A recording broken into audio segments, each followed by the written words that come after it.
Bonjour à toutes et à tous. On vous propose de démarrer ce webinaire, cet atelier digital. Donc, bienvenue à cet atelier digital qui vous est proposé par Plantes et Cités sur la thématique de la biodiversité dans les espaces de nature en ville et santé mentale. Donc, avant d'entrer dans le vif du sujet et de présenter ma collègue Alice qui fera la présentation, juste quelques mots sur Plantes et Cités. Pour ceux qui ne connaissent pas, donc Plantes et Cités est le centre technique national sur les espaces verts et le paysage. Donc, qu'est-ce que c'est, centre technique? Donc, c'est un organisme qui organise des études et des expérimentations en réponse aux attentes prioritaires des collectivités et des entreprises. On réalise justement la mutualisation de connaissances scientifiques et techniques et le partage et la diffusion de connaissances. Donc, l'originalité de Plantes et Cités, c'est de réunir des collectivités, des entreprises et de faire le lien avec la recherche et la formation. Donc, Plantes et Cités est une association, sur la slide suivante, qui compte aujourd'hui 605 structures adhérentes, donc moitié, on va dire, collectivité, moitié entreprise. On a également dans le réseau ce qu'on appelle autres gestionnaires. Ce sont des structures qui gèrent des espaces de nature comme les sociétés d'autoroutes, les bailleurs sociaux. Et puis, dans les structures de recherche et d'appui, telles que les CAUE, les Fredon, tous les réseaux qui conseillent et qui appuient les professionnels. Donc, ces structures adhérentes font que nous sommes en réseau avec 4000 professionnels des espaces verts et du paysage et de la nature en ville qui accèdent aux services et aux ressources de Plantes et Cités. Et donc, Plantes et Cités, nous sommes 16 salariés. Et concernant les thématiques, donc nous travaillons sur plusieurs sujets et l'émergence des sujets sur lesquels on travaille sont faits au sein de groupes de travail thématiques. Et puis ensuite, il y a une priorisation des différents sujets via un comité de pilotage technique et puis l'appui d'un conseil scientifique qui est présidé par Philippe Clergeau du Muséum national d'histoire naturelle. Et donc, on mène à peu près une vingtaine de programmes d'études par an. Et dans les sujets sur lesquels nous travaillons, il y a notamment le sujet de l'impact de la nature en ville sur la santé. Et nous travaillons dessus avec l'appui de Bastien Vajou, qui est un doctorant en thèse CIFRE à Plantes et Cités. Et nous avons accueilli dans l'équipe Alice Meyer-Grand-Bastien, qui travaille sur ce sujet et qui a réalisé sa thèse sur le sujet et qu'elle va vous présenter dans le détail. Donc, Alice, je te laisse la parole pour présenter ton travail. Merci. Bonjour à tous. Donc, oui, moi, je m'appelle Alice Meyer-Grand-Bastien. Donc, je suis aujourd'hui chargée de mission à Plantes et Cités. Et je suis également docteur en écologie. Donc, bienvenue dans cet atelier intitulé Biodiversité dans les espaces de nature en ville et santé mentale. Donc, je vais vous présenter une analyse des liens entre la biodiversité présente dans les espaces verts urbains et la santé mentale des usagers, en présentant les résultats de mon travail de thèse que j'ai soutenu l'année dernière. Donc, ma thèse s'intitulait « Perception écologique et sociale de la biodiversité des espaces verts urbains publics ». Donc, c'est un travail de recherche qui a été mené en co-tutelle entre le laboratoire d'écologie Ecobio et le laboratoire de géographie sociale ESO à l'Université de Rennes. C'est donc un travail de recherche interdisciplinaire que je vais vous présenter aujourd'hui. Donc, je vais commencer rapidement par une introduction du contexte de recherche de mon travail pour présenter ensuite les problématiques et je vais ensuite vous présenter les différents résultats que j'ai pu obtenir durant ce travail de recherche. Donc, en 1900, seulement 15% de la population mondiale vivait en ville. Ce chiffre a atteint les 30% en 1950 et dépassé les 50% en 2007. Et au rythme de cette urbanisation croissante, selon les prévisions de l'ONU, d'ici 2050, ce sera 70% de la population mondiale qui sera urbaine.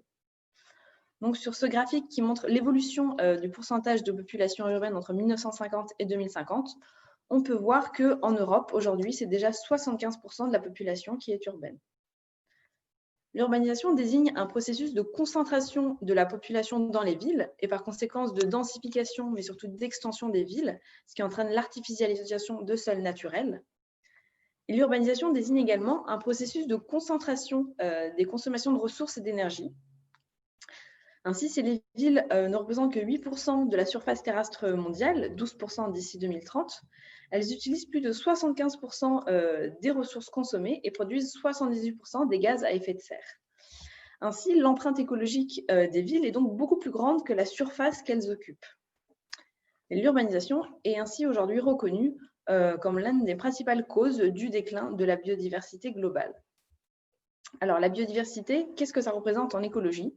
Ça désigne la diversité de la vie sur Terre et c'est une organisation à 3 niveaux.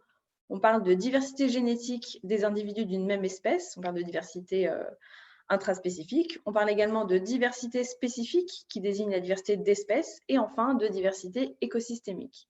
Un écosystème en écologie, ça désigne une unité écologique formée par une association d'organismes qui interagissent au sein d'un même habitat. Et la biodiversité, elle considère également les interactions entre ces 3 niveaux d'organisation, puisqu'une faible diversité d'écosystèmes entraîne souvent une faible diversité d'espèces. Malgré les conséquences écologiques de l'urbanisation, une biodiversité existe et persiste en ville aujourd'hui. Et les espaces verts urbains sont des lieux privilégiés pour cette biodiversité urbaine puisqu'ils permettent le support d'une diversité d'écosystèmes en milieu urbain. Ainsi, en permettant de maintenir une part de la biodiversité, les espaces verts urbains sont un levier important pour atténuer l'impact de l'urbanisation sur le déclin de la biodiversité globale. Donc, dans le cadre de mon travail de thèse, je me suis focalisée sur les espaces verts urbains publics, définis comme des espaces verts urbains ouverts à tout public et gérés par les villes, puisque cela me permettait d'étudier les perceptions sociales des usagers, ainsi que les pratiques de gestion et d'aménagement. Alors, dans ce contexte, de nombreux plans d'action ont été mis en place en faveur de la biodiversité dans les espaces verts urbains publics par de nombreuses villes depuis la fin du XXe siècle, notamment en Europe, ce qui s'est traduit par une évolution de leurs pratiques d'aménagement et de gestion. On est ainsi passé d'espaces verts urbains publics aménagés et entretenus dans des objectifs principaux plutôt ornementaux et hygiénistes au XIXe siècle à des espaces verts urbains publics aménagés et entretenus dans un objectif plutôt récréatif après la Seconde Guerre mondiale, à, depuis les années 1990, des espaces verts urbains publics qui intègrent des objectifs de préservation et favorisation de la biodiversité. Et en parallèle de cette évolution des espaces verts urbains publics, de leur aménagement et de leur gestion et de leur place, de nombreuses études réalisées depuis la fin du XXe siècle ont mis en évidence que ces lieux ont un impact positif sur différents aspects du bien-être physique, mais surtout psychologique des urbains. Donc, on l'a déjà abordé plusieurs fois dans les webinaires précédents dans ce cycle de webinaires de Plantécité, mais il y a donc aujourd'hui différentes valeurs de bien-être psychologique qui ont été identifiées comme étant liées à l'usage des espaces verts urbains publics, notamment en termes de réduction du stress et de l'anxiété, de construction de liens sociaux, de sentiment d'appartenance à une communauté et d'attachement affectif. Et de nombreuses études ont abordé le bien-être psychologique lié à l'usage des espaces verts urbains publics, principalement à travers la notion de restauration psychologique, qui est définie comme une diminution de la fatigue mentale et donc une récupération de l'attention et de la concentration. La théorie de restauration de l'attention met ainsi en avant l'idée que les urbains vont pouvoir se ressourcer dans les espaces verts urbains publics. Donc, les espaces verts urbains publics sont aujourd'hui à la croisée d'enjeux environnementaux et sociaux forts. Ils permettent donc d'atténuer l'impact de l'urbanisation sur le déclin de la biodiversité globale, tout en améliorant le bien-être psychologique des usagers. Et pourtant, ces enjeux peuvent souvent être contradictoires, en particulier lors de l'aménagement et de la gestion de ces espaces. Ainsi, un des défis aujourd'hui est de favoriser à la fois la biodiversité et le bien-être psychologique des usagers lors de l'aménagement et de la gestion des espaces verts urbains publics. Et des études récentes ont démontré qu'il y avait un lien entre la présence de biodiversité au sein des espaces verts urbains publics, mesurée à l'échelle de l'espèce, et la restauration psychologique ressentie par les usagers. En d'autres termes, dans les espaces verts urbains publics, la restauration psychologique ressentie par les usagers augmenterait avec la diversité d'espèces. Donc, ce résultat suppose qu'augmenter la diversité d'espèces dans les espaces verts urbains publics permettrait donc de favoriser à la fois la biodiversité et le bien-être psychologique des usagers et donc de répondre aux défis dont je parlais précédemment. Cependant, un paradoxe, c'est que des études ont également démontré que la majorité des usagers ont de faibles compétences en identification naturaliste et ne sont pas capables de percevoir la diversité d'espèces présentes dans les espaces verts urbains publics. Et ils auraient tendance, en général, à sous-estimer la richesse réelle, la richesse effective. Et donc, certaines études ont ainsi mis en évidence que la restauration psychologique ressentie par les usagers, elle serait plutôt liée à la diversité d'espèces qu'ils pensent être présentes et non la diversité d'espèces réelles telle qu'on peut la mesurer en écologie. Et donc, si une relation a été établie entre diversité d'espèces et restauration psychologique ressentie par les usagers dans les espaces verts urbains publics, elle n'est pas entièrement expliquée.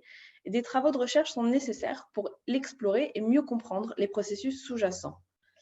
Donc, pour ce faire, l'angle d'approche de ma thèse a été d'identifier des paramètres environnementaux au sein des espaces verts urbains publics qui soient à la fois associés à une diversité d'espèces, perceptibles par les usagers et favorables à leur restauration psychologique.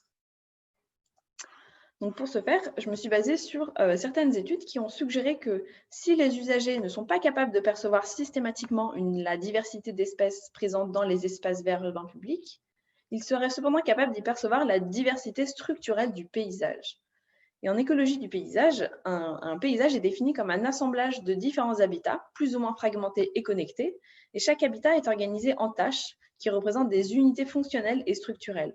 Donc, si on considère qu'un espace vert urbain, c'est un paysage, alors un habitat, ça va être par exemple une pelouse, un bois.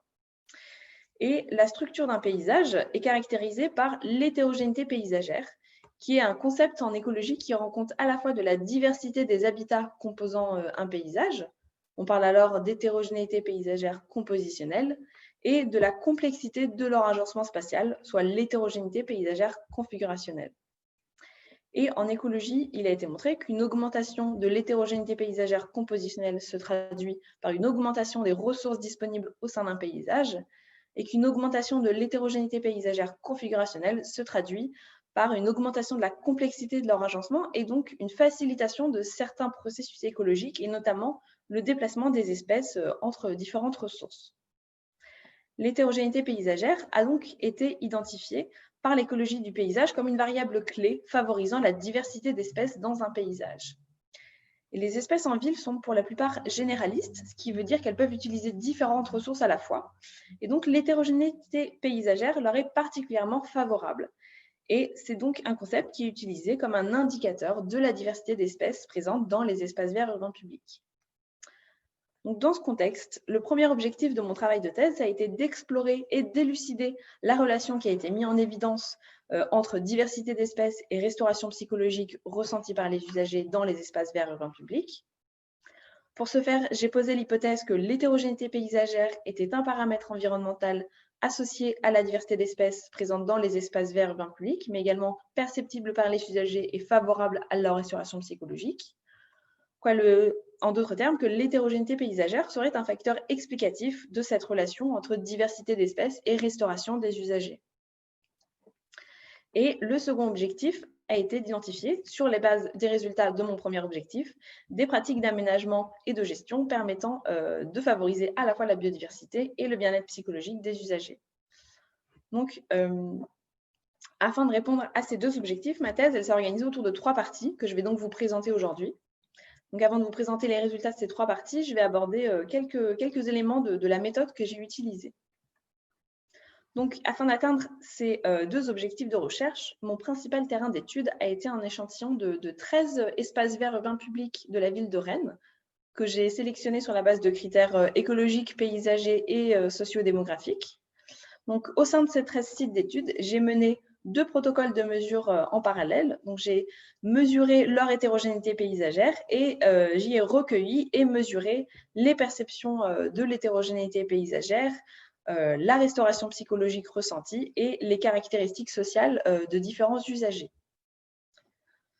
Donc, tout d'abord, pour mesurer l'hétérogénéité paysagère de mes 13 sites d'études, j'ai utilisé différentes métriques paysagères.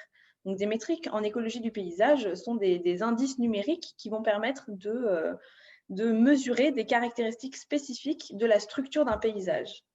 Donc, j'ai mesuré l'hétérogénéité paysagère compositionnelle avec l'indice de diversité de Shannon, qui est une métrique qui permet de mesurer le nombre d'habitats différents présents dans un paysage. Et j'ai mesuré l'hétérogénéité paysagère configurationnelle avec 4 métriques. un indice d'agrégation globale qui permettait donc de mesurer l'agrégation des habitats, c'est-à-dire est-ce qu'il y a un seul grand espace de forêt ou différents petits bois au sein d'un espace vert urbain. Et inversement, j'ai mesuré un indice de contagion qui mesurait leur dispersion spatiale.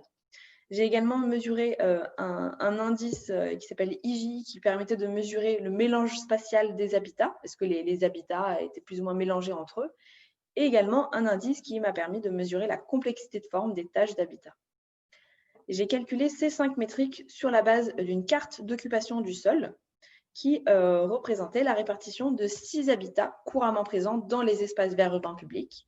Donc les surfaces arborées, les surfaces arbustives, les surfaces herbacées, donc les 3 strates de végétation, également les surfaces fleuries, les surfaces minérales et les zones d'eau, les zones aquatiques. Ensuite, pour la partie sociale de mon travail de terrain, pour recueillir et mesurer les perceptions, la restauration ressentie et les caractéristiques sociales d'usagers, j'ai créé un questionnaire que j'ai administré in situ, c'est-à-dire dans chacun des 13 sites d'études. Et dans chacun des sites, j'ai interrogé 30 usagers. Donc, j'ai interrogé en tout 390 usagers à Rennes. Donc, ces usagers, avec ce questionnaire, devaient d'abord évaluer, puis noter sur une échelle de 1 à 5 leur perception de l'hétérogénéité paysagère dans le site d'études où ils se trouvaient, puis expliquer cette note en décrivant leur perception. Donc, grâce à ces notes, j'ai pu calculer une note de perception d'hétérogénéité paysagère par site d'études en faisant à chaque fois la somme des notes des 30 usagers que j'avais interrogés.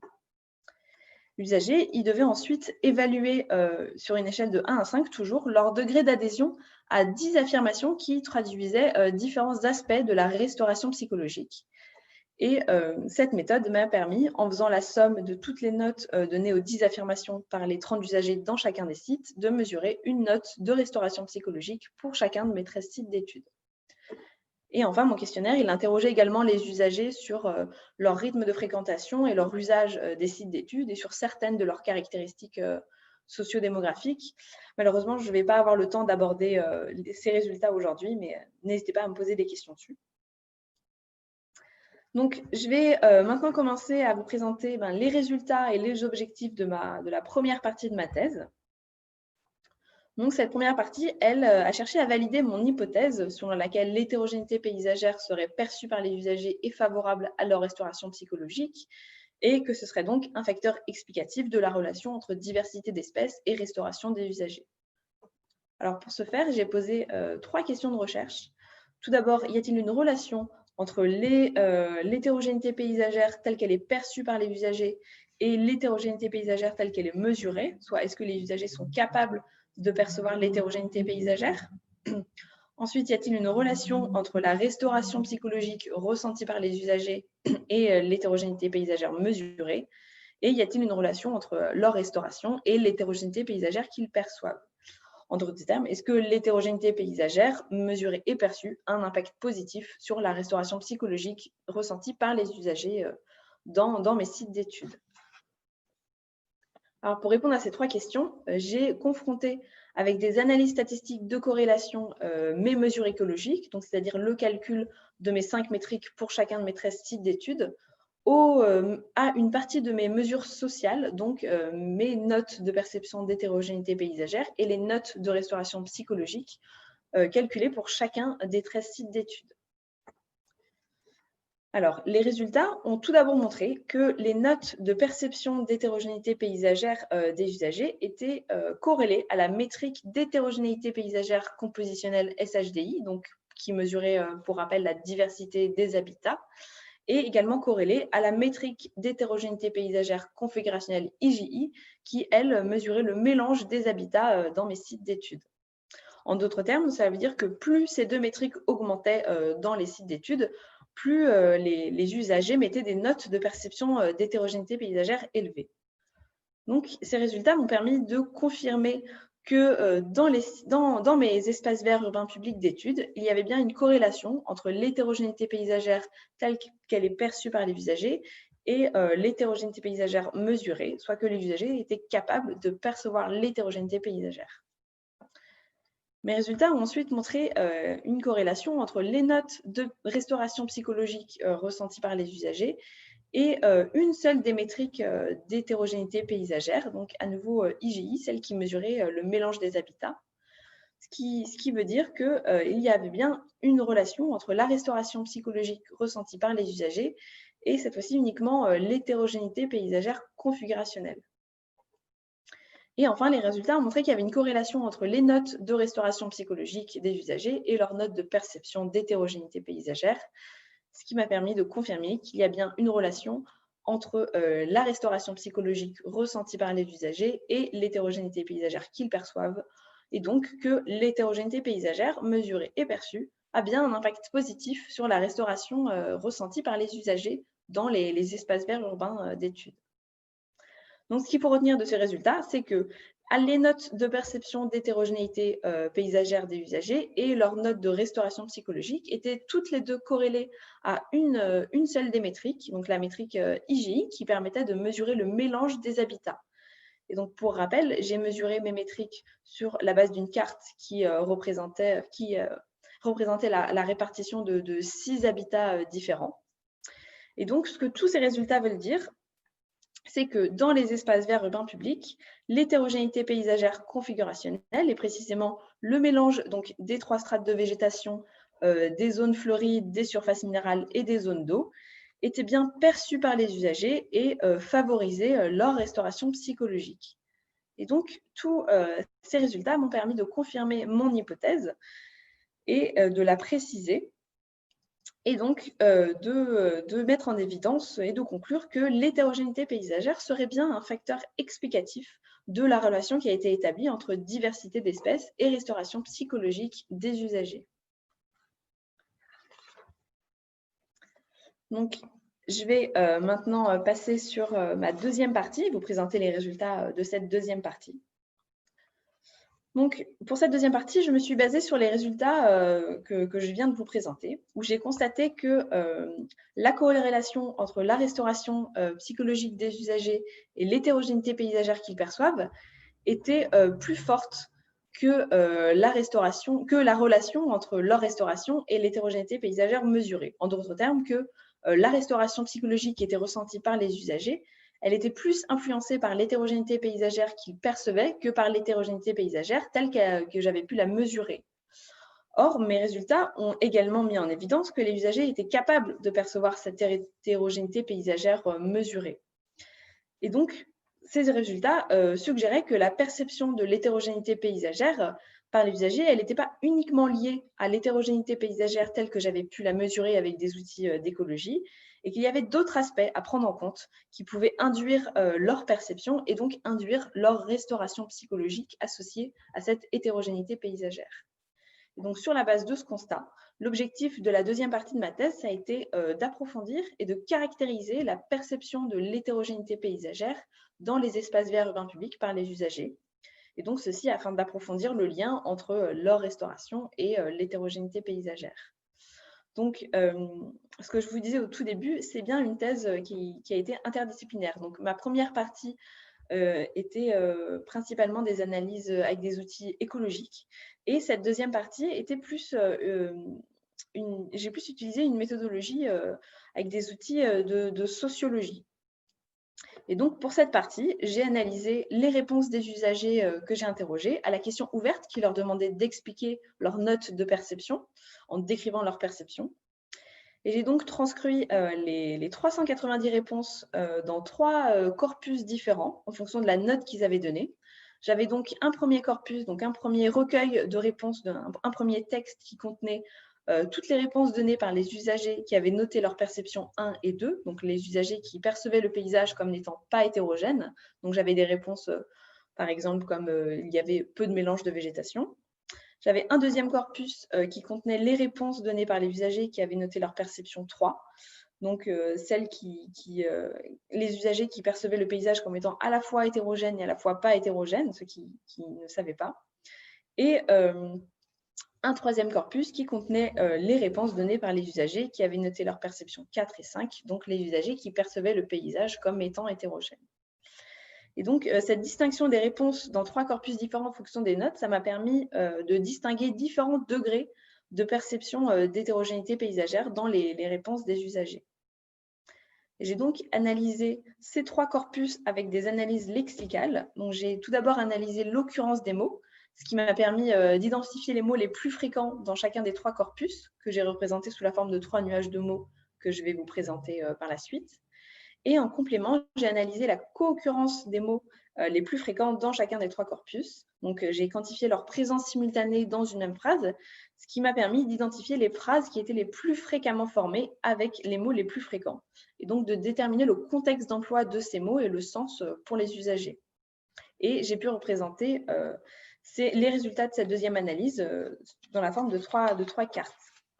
Donc, j'ai ainsi obtenu 3 nuages de mots et 3 cartes visuelles de la façon dont ces mots étaient associés entre eux. Donc, un premier nuage composé des mots les plus fréquents utilisés par les usagers qui avaient noté leur perception 1 et 2, etc. Donc, dans ces nuages de mots, la taille des mots correspond est proportionnelle à leur fréquence. Donc, plus les mots sont grands et plus ils étaient fréquemment utilisés par les usagers. Et les mots situés au centre étaient les mots les plus fréquents. Donc, désolée pour ces nuages, les mots sont en anglais puisque c'était des illustrations faites pour un article donc publié en anglais, mais je vais les aborder et les traduire au fur et à mesure. Donc, dans ces 3 nuages, il y avait 23 mots qui étaient communs, qui étaient présents dans chacun des 3 nuages. Ils représentaient la majorité des mots composant le nuage 1 et le nuage 2 et la majorité des mots situés au centre du nuage 3. Donc, cela signifiait que ces 23 mots étaient ceux qui étaient utilisés le plus fréquemment par tous les usagers pour décrire leur perception d'hétérogénéité, quelle que soit la note qu'ils avaient donnée et donc quel que soit leur degré de perception d'hétérogénéité paysagère. Et j'ai donc concentré mon analyse sur ces 23 mots. Il y avait également 3 mots qui étaient communs au nuage 1 et 2, 3 mots qui étaient communs au nuage 2 et 3, et 7 mots présents que dans le nuage 1 et 40 que dans le nuage 3. Et j'ai utilisé ces mots uniquement pour approfondir mon analyse. Alors, ce que j'ai pu constater, c'est que la majorité de ces 23 mots qui étaient communs aux 3 nuages faisaient référence à des éléments de l'environnement des espaces verts urbains publics à 3 échelles spatiales différentes. Donc, des mots qui faisaient référence à des structures complexes, donc les mots espace, paysage et parc. Des mots qui faisaient référence à des éléments appréhendés de manière plus globale, donc les mots végétation, plantes, espèces et eau.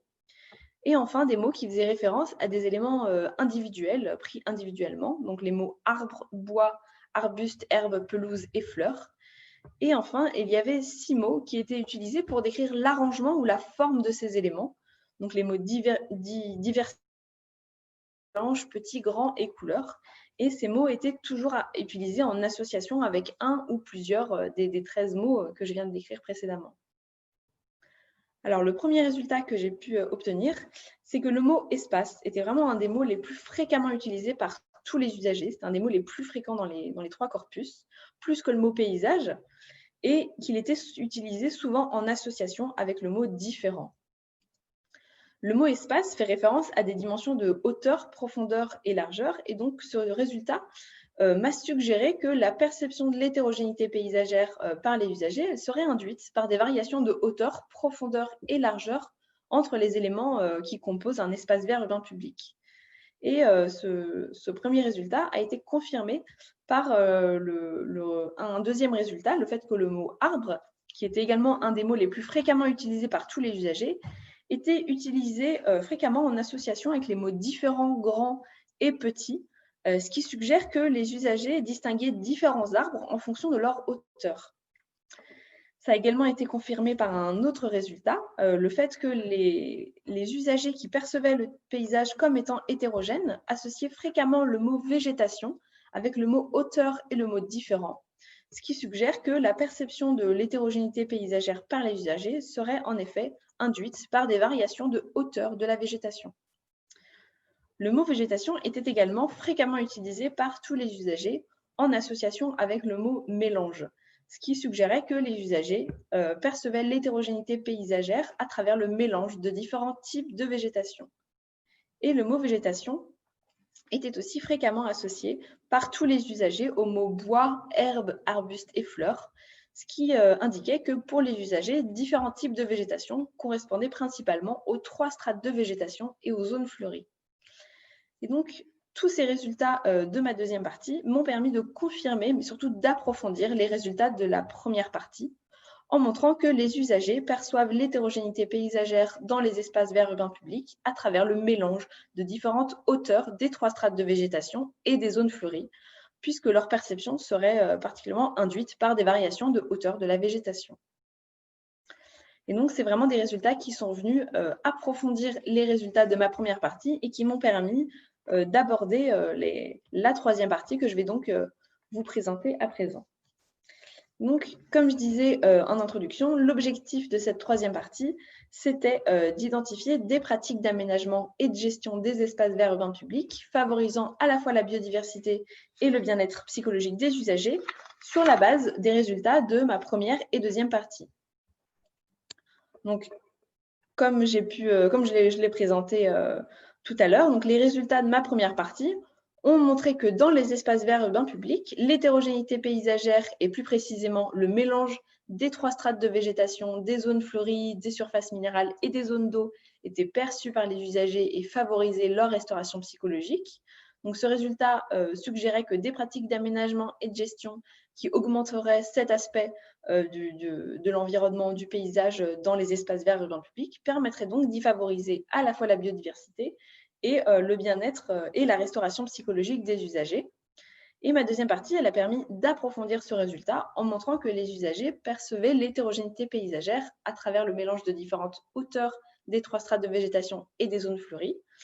Et donc que, par exemple, au sein d'une même strate, les usagers allaient percevoir des différences de hauteur. Par exemple, une prairie haute et une pelouse rase seraient perçues comme 2 strates différentes par les usagers puisqu'elles présentent des hauteurs différentes. Et donc, pour cette troisième partie, j'ai ainsi cherché à identifier des pratiques d'aménagement et de gestion des espaces verts urbains publics qui permettent d'augmenter le mélange de différentes hauteurs des 3 strates de végétation et des zones fleuries.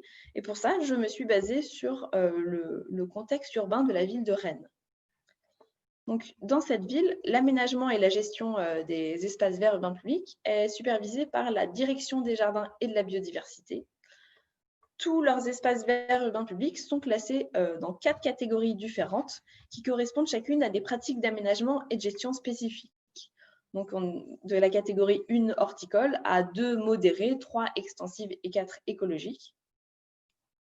Et plus la catégorie est élevée, moins l'aménagement est structuré, strict et rigide, et moins les pratiques de gestion sont intenses et fréquentes. Ainsi, dans les espaces verts urbains classés dans la catégorie 1 et 2, la végétation est très structurée et contrainte dans son évolution, et les plantes peuvent être exotiques puisqu'elles sont principalement choisies pour leur qualité esthétique.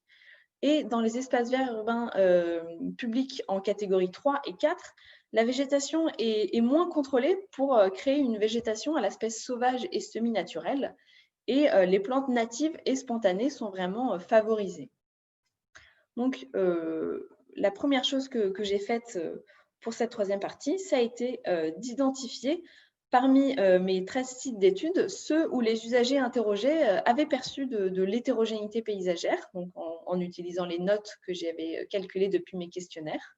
J'ai donc pu identifier 5 sites d'études et j'ai ainsi constaté que la majorité de ces 5 sites d'études où les usagers avaient perçu de l'hétérogénéité paysagère étaient classés en catégorie 3 et 4. Et j'ai donc identifié parmi les pratiques d'aménagement et de gestion spécifiques à ces catégories 3 et 4, celles qui augmentent le mélange de différentes hauteurs des 3 strates de végétation et des zones fleuries.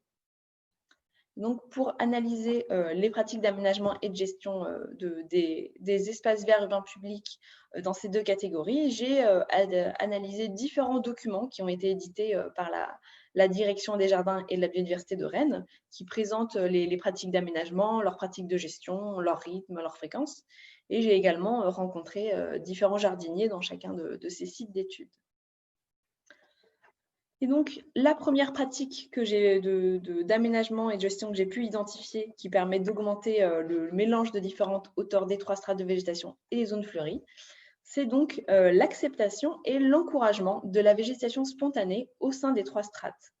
Donc, c'est une pratique de gestion qui est faite à travers une réduction des fréquences de tonte et un désherbage parcimonieux, vraiment que quand nécessaire. Et c'est une pratique qui entraîne le développement de sous-bois herbacés et arbustifs, de massifs herbacés couvre-sol sous les massifs d'arbustes. Et au lieu d'avoir des sols nus ou paillés comme dans les parcs en catégorie 1 et 2, et de prairies fauchées une fois par an. Et donc, ces prairies sont généralement présentes sous la forme de petites zones au sein des pelouses, mais elles peuvent également être présentes sur de grandes surfaces et généralement, dans ces cas-là, une bande est tondue sur les périphéries, notamment le long de chemins. Et donc, cette pratique d'encouragement de la végétation spontanée, elle permet ainsi d'augmenter le mélange des 3 strates de végétation, mais également le mélange de différentes hauteurs de la strate herbacée. La deuxième pratique d'aménagement que j'ai pu identifier, c'est la conception et la gestion de lisières arbustives et herbacées entre les bois et les pelouses, ce qui permet de créer une transition douce entre la strate herbacée et la strate arborée. Et c'est des lisières qui sont également souvent présentes sous les arbres isolés. Et c'est donc vraiment une pratique qui va permettre de mélanger les 3 strates de végétation. La troisième pratique que j'ai pu identifier, c'est l'aménagement de haies complètes composées des 3 strates de végétation et de différentes espèces, au lieu d'avoir, par exemple, des haies simples composées d'une seule espèce qui vont être fréquemment taillées, comme dans l'exemple à droite, qui est un parc classé en catégorie 2. Et pour ces 2 dernières structures paysagères que je viens de présenter, des pratiques de gestion simples comme la taille des plus grandes branches de la strate arbustive permettent de souligner la différence de hauteur entre les 3 strates. Et ces pratiques qui sont fréquemment réalisées par les jardiniers de la ville de Rennes.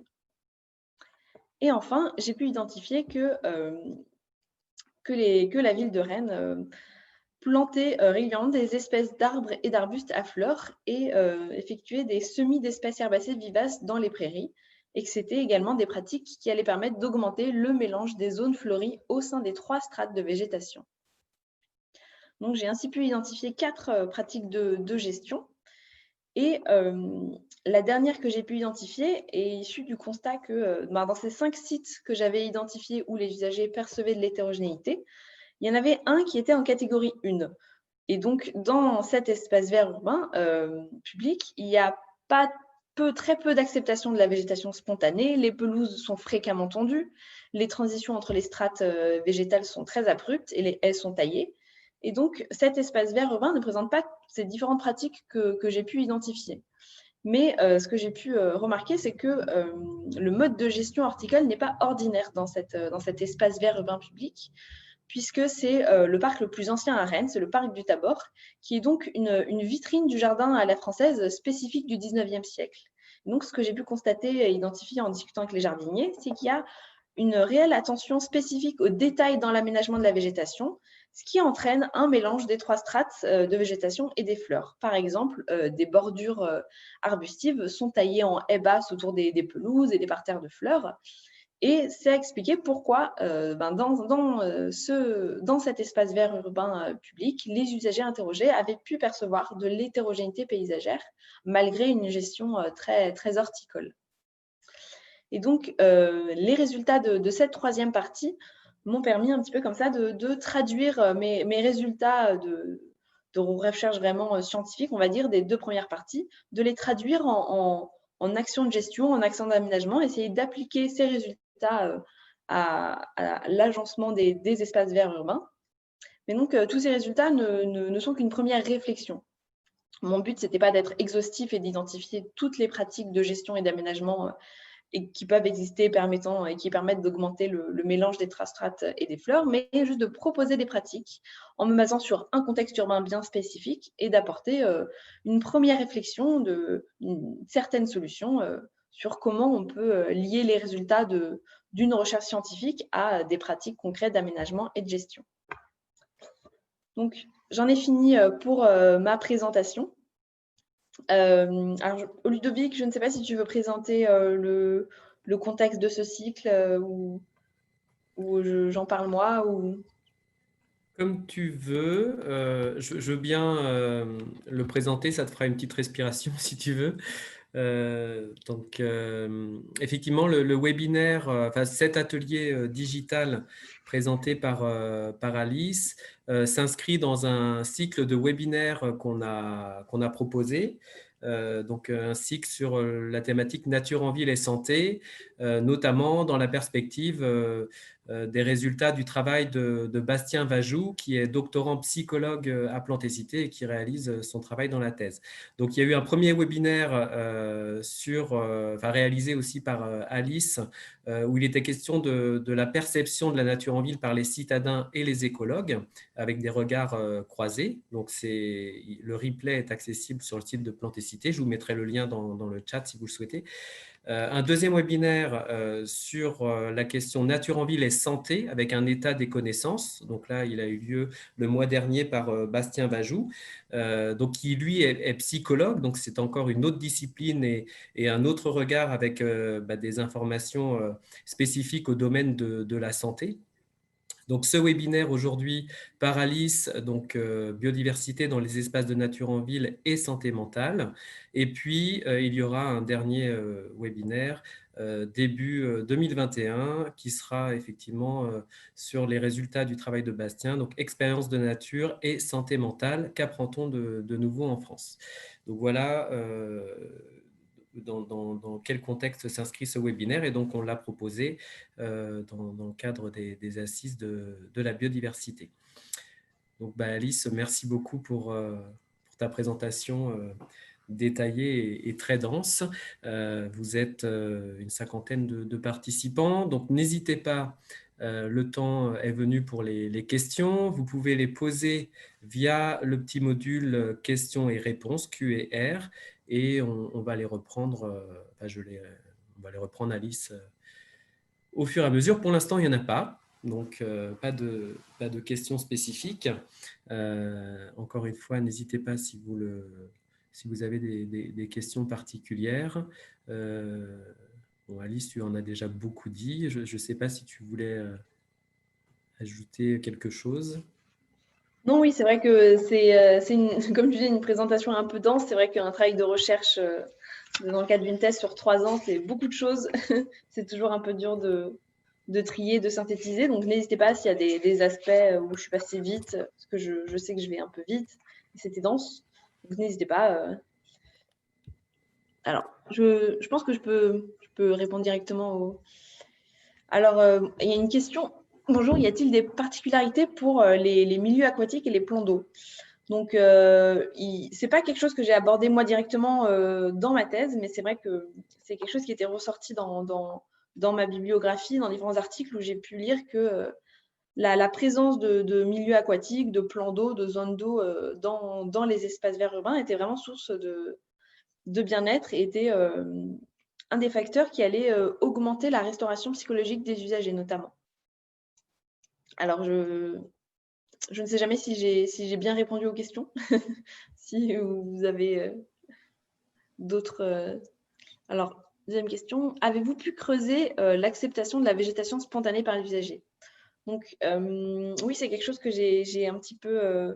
C'était un des aspects qui était présent dans mon questionnaire, une des questions que je n'ai pas abordé aujourd'hui, mais il y avait quelques questions sur leur perception des pratiques de gestion et cette notion de végétation spontanée. Donc, c'est également quelque chose que j'ai intégré dans ma thèse, donc plus en discussion des résultats.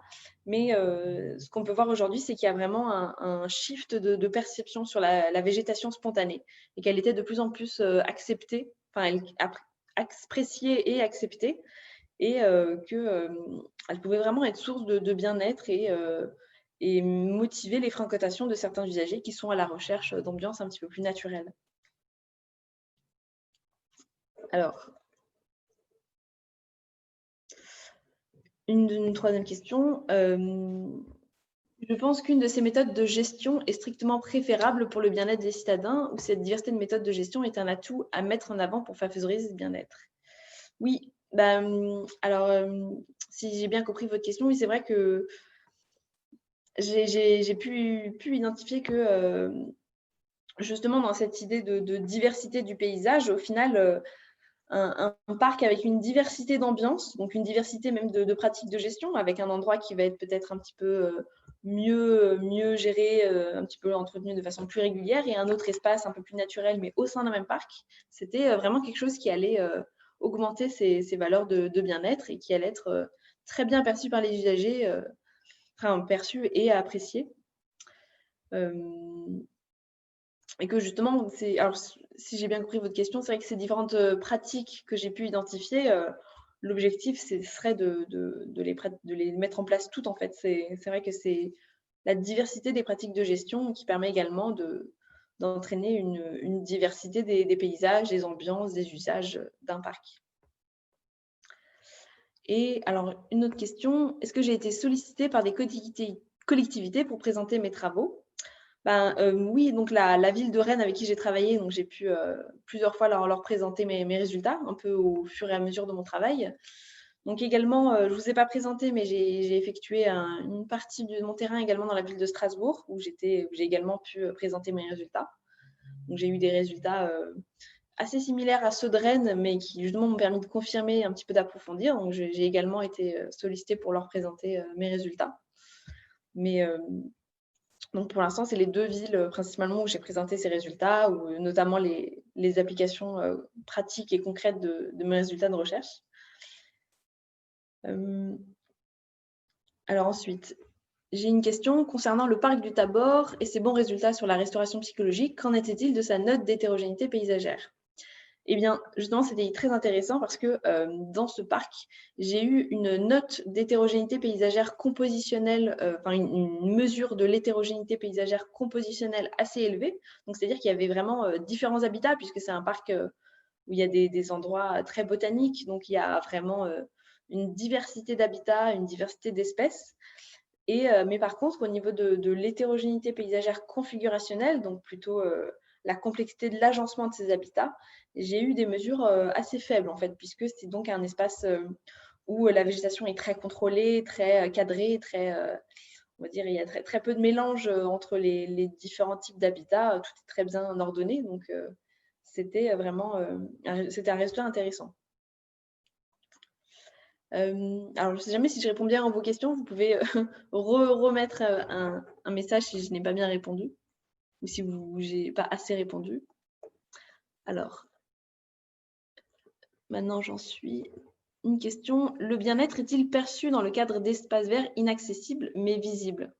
Oui, alors ça, c'est pas du tout quelque chose que j'ai apporté dans ma thèse, mais qui est ressorti dans la biblio et notamment dans celle effectuée par Bastien Vajou. C'est vrai que la majorité de nombreux valeurs de bien-être qu'on a associées aux espaces verts urbains publics, beaucoup d'études les ont retrouvées suite à un usage des espaces, mais également des fois rien qu'à une simple vue. Donc il y a différentes études qui ont analysé le bien-être de personnes qui pouvaient avoir juste une vue sur un espace vert, ou même notamment dans le cadre d'hôpitaux, ils ont analysé la récupération de malades qui avaient une vue sur un espace vert et d'autres qui n'avaient pas de vue. C'est vrai que différentes valeurs de bien-être ont été retrouvées après une simple vue sur un espace vert. Alors, une autre question, est-ce que la diversité de la faune qui profite de la diversité végétale est également un atout pour la santé mentale et est-elle perçue? Alors, je n'ai pas analysé le lien entre la diversité de la faune, la diversité des espèces animales et la santé. Donc, j'étais vraiment concentrée sur la végétation.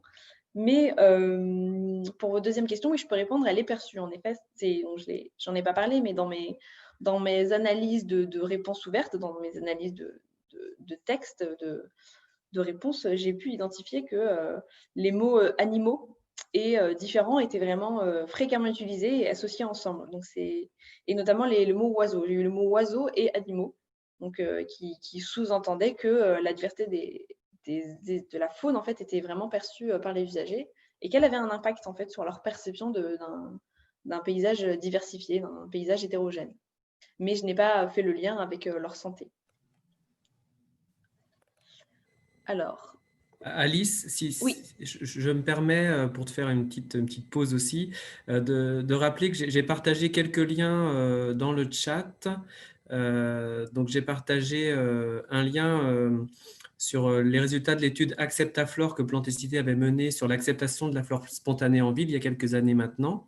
J'ai partagé aussi le lien vers ta thèse, Alice. Donc, on l'a mis en ressources sur le site de Plantécité. Donc, il y a un lien qui vous permet d'accéder à la thèse d'Alice. Voilà. Donc, je vois qu'il y a d'autres questions encore. Ça te convient, Alice, de continuer comme ça, de les Oui, prendre ça au fur va. et à mesure? OK, Je m'y perds pas. parfait. Je les prends dans l'ordre. OK. Alors, là, j'ai eu une question sur si j'ai pu investir la question spécifique de la végétalisation des façades, des pieds d'arbres, des jardins de fissures, des dalles plantées et des toitures végétalisées comme critère fort pour la perception de la restauration psychologique. Alors, c'est vrai que je suis restée dans une échelle assez globale des espaces verts urbains. Donc, je ne suis pas allée dans le détail d'éléments paysagers comme ça. Donc, je ne pourrais pas vous répondre sur cette question. C'était vraiment des mesures du paysage à l'échelle des espaces verts urbains entiers. Donc, je n'avais pas de détails comme ça, notamment pour la végétalisation de façade. C'est pas tellement quelque chose que j'ai abordé puisque je suis restée dans le contexte des parcs, donc peu de bâtiments, ni de toitures végétalisées. Donc, désolée pour cette question. Alors, il y a une deuxième question sur la faune. Donc, je pense que j'ai répondu ça tout à l'heure. Est-ce que la faune a été prise en compte dans la mesure de la biodiversité et l'impact sur le bien-être? Donc, non, je n'ai pas. Mes mesures de la biodiversité étaient vraiment sur la structure du paysage et de la végétation. Donc, je n'ai pas intégré la faune dans mes mesures de biodiversité, ni du coup sur l'impact sur le bien-être, mais j'ai pu identifier que c'était quelque chose que les usagers percevaient et que ça avait un impact sur leur perception de la diversité d'un paysage. Alors, pensez-vous que les résultats obtenus sur les parcs soient extrapolables à l'échelle de la ville? Alors, c'est vrai que mes résultats, quand même, étaient basés sur des mesures paysagères, des mesures écologiques et des mesures de la perception à l'échelle de parcs, vraiment, de parcs en soi. Donc, je pense que les grands résultats sur le lien entre hétérogénéité paysagère et bien-être peuvent être extrapolables à l'échelle d'une ville. Mais mes résultats que j'ai pu avoir précisément avec la méthode que j'ai pu utiliser restent quand même applicables dans le contexte de parc. Mais par contre, j'ai fait en sorte que ma méthode soit applicable dans n'importe quelle ville, dans n'importe quel parc. Donc, j'ai pu appliquer ma méthode à Strasbourg, à Rennes, et elle est également applicable dans d'autres villes. Donc, elle est extrapolable à d'autres villes, mais à l'échelle d'une ville, je ne pense pas telle qu'elle. Ensuite, selon vous, quel serait le prochain sujet à observer et à étudier dans ce domaine? Prendre en considération la présence de la faune, par exemple, ou encore la possibilité pour les visiteurs de ces espaces d'agir dans la gestion des parcs. Eh bien oui, c'est vrai que... Alors, je pense qu'un des prochains sujets à observer, c'était justement cette question d'acceptation de la végétation spontanée, qui était une des conclusions de la discussion de ma troisième partie, où je pense que justement, il faut qu'on arrive à identifier des pratiques de gestion et d'aménagement qui permettent de faire accepter des modes, des paysages un peu plus, des parcs un peu plus naturels, avec des principes de gestion un peu plus naturels, et justement comment on peut mieux faire accepter et apprécier ces pratiques, et justement prendre en considération la présence de la faune. Oui, ça va avec cette idée de végétation spontanée. Plus on aura de végétation spontanée qui sera acceptée, bien entretenue, bien perçue dans les parcs, et plus on aura de diversité de faune, notamment d'insectes, d'oiseaux. Donc, je pense que ça va un petit peu ensemble, et ça va avec cette idée d'action directe des usagers dans leur parc. Plus ils vont accepter, apprécier les pratiques de gestion, plus ils vont avoir envie de s'impliquer, de les respecter, et donc plus elles seront efficaces sur la biodiversité. Donc, pour conclure ma réponse, qui était très longue, je pense qu'il faut que le prochain sujet, ce serait de comment comment mieux faire accepter et apprécier des pratiques de gestion plus naturelles, plus diversifiées, plus écologiques, et essayer justement de concilier des espaces verts favorables à la biodiversité, et également qui soient appréciés par les usagers et qui leur apporte du bien-être. Et ensuite, c'est une remarque, une annonce. Donc, alors, est-ce que j'ai pris en compte d'autres dimensions sensorielles que la vue? Alors, le paysage sonore olfactif, donc pas directement, mais c'est quelque chose qui est ressorti dans les analyses des réponses. C'est vrai que la notion de bruit et de son ressortait dans les mots fréquemment utilisés pour décrire leur perception de l'hétérogénéité paysagère. Donc au final, je l'ai intégré dans la discussion de ma deuxième partie. C'est vrai que cette notion de dimension sensorielle et de perception par le bruit à travers les odeurs, c'est quelque chose qui impacte la perception visuelle en fait. Donc tout est très lié et c'est ressorti spontanément en fait dans les réponses des usagers. C'est un résultat quand même assez intéressant. Ensuite, est-ce que j'ai pu analyser l'impact de la gestion de l'eau en milieu urbain pour une meilleure perception de la restauration? Alors non, c'est pas les milieux d'eau en soi directement, la gestion de l'eau, c'est pas quelque chose que j'ai étudié en soi. Donc j'étais principalement sur la structure du paysage. Donc j'ai intégré s'il y avait ou pas des zones d'eau, ou combien il y en avait, où est-ce qu'elles étaient situées et comment étaient plus ou moins aménagées leurs bordures, mais l'impact de la gestion de l'eau en soi, non, c'était pas quelque chose que j'ai pu intégrer dans ma thèse. Alors, comment mettre en avant la présence des animaux selon les habitats? Je crois que je ne suis pas sûre de comprendre votre question. Comment on peut mieux montrer la présence d'animaux et plus la faire accepter par les usagers dans différents habitats? Du coup, Alice, oui, difficile d'y répondre. C'est pas, comme je l'ai dit, c'est pas mon étude, enfin mon travail de recherche, c'est pas vraiment concentré ou focalisé sur les animaux. Donc c'était vraiment plus la structure de la végétation. Après, c'est sûr qu'en écologie, les principes, c'est plus il y aura d'habitats diversifiés et aménagés de manière hétérogène, plus il y aura d'une diversité d'animaux. Donc c'est sûr que toutes les pratiques que j'ai pu identifier, si elles permettent de mélanger les 3 strates de végétation et les fleurs, elles permettent donc également d'augmenter la diversité des animaux. Ça, c'est une réponse, mais Oui. mais c'est Alors, pas quelque chose que j'ai pu aborder dans ma thèse directement. oui, excusez-moi, au niveau technique, effectivement, les participants n'ont pas possibilité d'activer leur micro. C'est à nous de leur donner la Ah main. oui. Donc, je crois que Cathy Lavore, vous pouvez à présent réagir si vous souhaitez réagir, voilà, à ce qu'a dit Alice. Et sinon, on peut poursuivre. Alors, il y a une dernière question. Est-ce que j'ai des retours d'expérience de micro-forêts développées en France? Pas Moi, pas tellement. Est-ce que Ludovic, est-ce qu'il n'y a pas un projet de plantécité qui porte sur les micro-forêts qu'on pourrait partager? Alors, à ma connaissance, non. Ça mériterait de. Je peux regarder rapidement sur le site, mais comme ça me vient pas.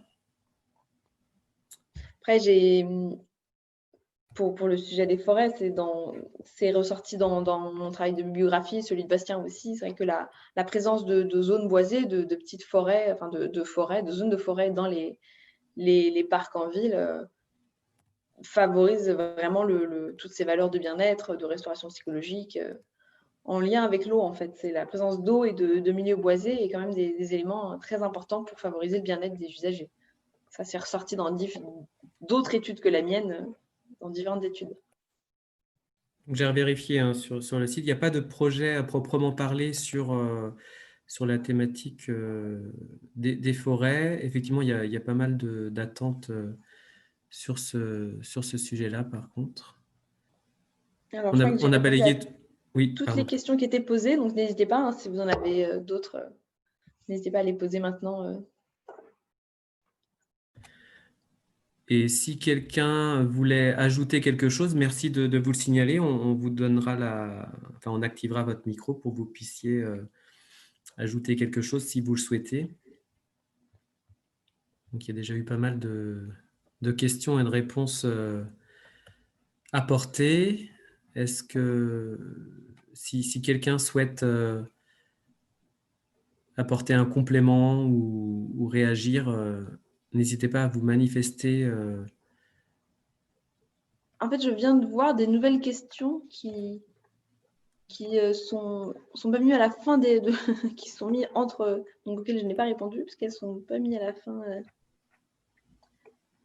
En tout cas, Monsieur Pelletier, vous Sylvain pouvez Pelletier a dit pas réagir de micro. normalement. Je crois que c'est qu'il n'a pas de micro. Possible. Mais En attendant, Alice, si tu as ouais, repéré une ou deux questions, on peut ouais. les En fait, il y a passer. 3 questions auxquelles je n'avais pas répondu, qui viennent de se mettre en fait.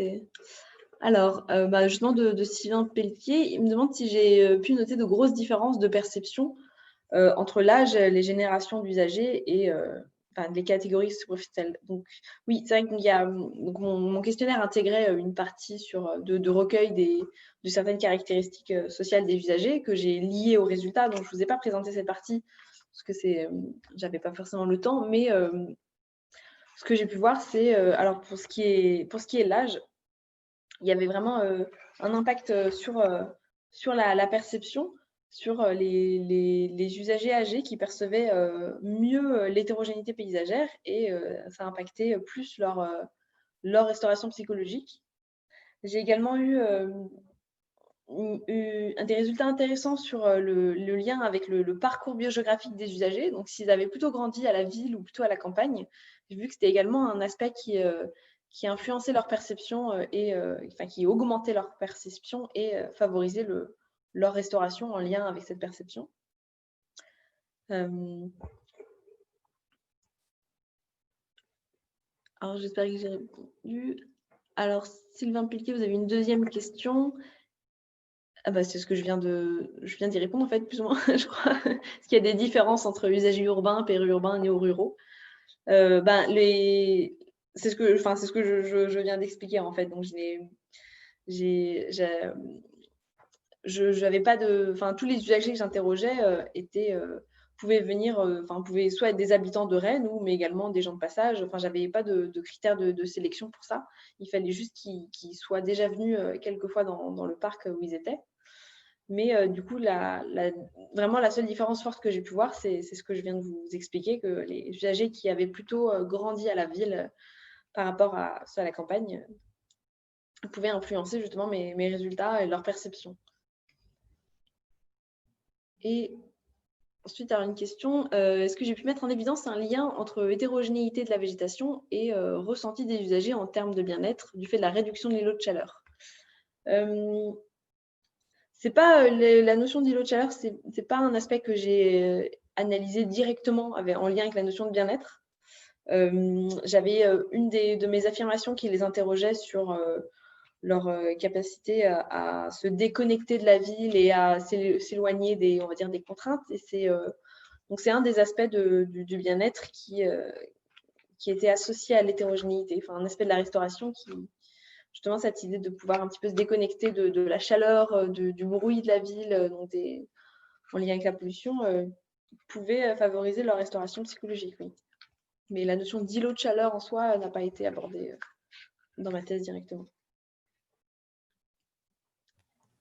Sur ce sujet-là, je vais juste partager un lien sur les résultats d'un programme de recherche qui s'appelle VEGDUD, sur l'impact de la végétation sur l'ambiance et le climat urbain. Il est notamment question des îlots de chaleur. Donc, je vais le partager dans le chat et dans les questions. Alors je regarde, je pense que cette fois-ci, j'ai bien pu répondre à toutes les questions. J'en ai pas oublié. Je pense que j'ai tout vu.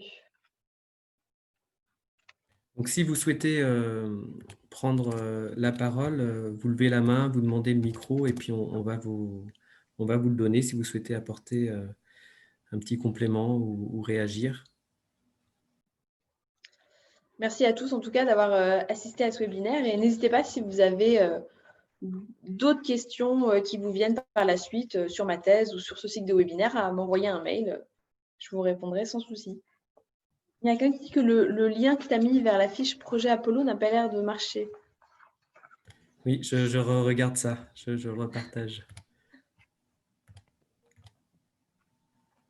Donc, le projet Apollo, qui est un projet sur justement l'adaptation des pratiques en faveur des pollinisateurs et des oiseaux pour la gestion écologique des espaces verts. Donc, je le remets. Normalement, ça devrait marcher. Donc, effectivement, je ne vois pas d'autres questions. On vous propose de clôturer cet atelier digital. Donc, merci beaucoup, Merci à tous. Alice, pour ton intervention. Donc, la thèse, si vous souhaitez revoir les résultats, vous pouvez la retrouver sur le site de Plantécité. J'ai partagé le lien sur le chat. Merci beaucoup à vous, participants donc, à cet atelier, pour votre participation active, votre écoute. Et on vous souhaite de passer d'excellentes assises de la biodiversité avec un programme bien varié. Et donc, on vous souhaite une bonne journée et des bonnes assises. Donc, on peut s'arrêter là. Au revoir. Merci. Merci.